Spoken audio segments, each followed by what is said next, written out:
नमस्ते एविएशन के शौकीनों। आज हम आपको एविएशन इतिहास के एक गंभीर लेकिन अहम टॉपिक पर ले चलेंगे, सबसे घातक हवाई दुर्घटनाएं। ये घटनाएं न केवल दिल दहला देने वाली हैं, बल्कि उन्होंने एविएशन इंडस्ट्री में कई महत्वपूर्ण बदलाव भी लाए हैं। सबसे पहले बात करते हैं 1985 के जापान एयरलाइंस फ्लाइट 123 हादसे की। यह दुखद घटना इतिहास की सबसे घातक एकल विमान दुर्घटना है, जिसमें 520 लोगों की जान गई थी।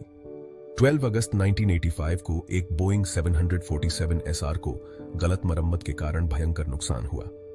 पिछला बल्कहेड फट गया, जिससे एक विस्फोटक डीकंप्रेशन हुआ और हाइड्रोलिक कंट्रोल खत्म हो गए।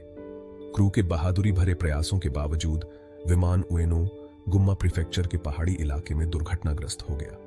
इस हादसे ने एविएशन इंडस्ट्री को हिलाकर रख दिया और विमान की मरम्मत और रखरखाव के नियमों को और सख्त कर दिया गया।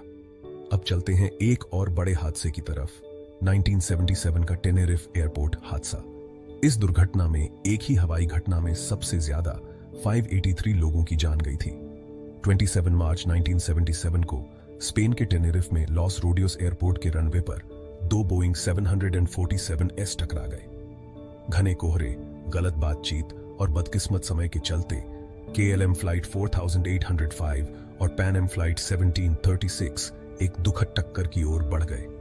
KLM विमान ने बिना क्लियरेंस के टेक ऑफ करने की कोशिश की और पैन एम जेट से टकरा गया, जो अभी भी रनवे पर टैक्सी कर रहा था। इसके बाद लगी आग और विस्फोट से अभूतपूर्व जानमाल का नुकसान हुआ।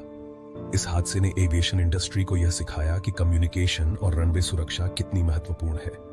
इसके बाद से एयर ट्रैफिक कंट्रोल और पायलटों के बीच संवाद को और भी सख्त और स्पष्ट बनाया गया। ये हादसे दिल तोड़ने वाले होने के साथ साथ एविएशन में कई सुरक्षा सुधारों का कारण भी बने हैं। बेहतर एयरक्राफ्ट डिजाइन से लेकर ज्यादा सख्त कम्युनिकेशन नियमों तक, इन हादसों से सीखे गए सबक ने हवाई यात्रा को सभी के लिए सुरक्षित बना दिया है। एविएशन इंडस्ट्री ने इन हादसों से बहुत कुछ सीखा है। आज के समय में विमान की सुरक्षा और यात्रियों की सुरक्षा को सर्वोच्च प्राथमिकता दी जाती है। हर छोटी से छोटी गलती को गंभीरता से लिया जाता है और सुधार के उपाय किए जाते हैं। आज के एविएशन इतिहास में गहरी जानकारी के लिए बस इतना ही। आसमान से जुड़ी और जानकारी और कहानियों के लिए बने रहें। एविएशन से जुड़ी हर बात के लिए लाइक, शेयर और सब्सक्राइब करना ना भूलें। #FactsFactory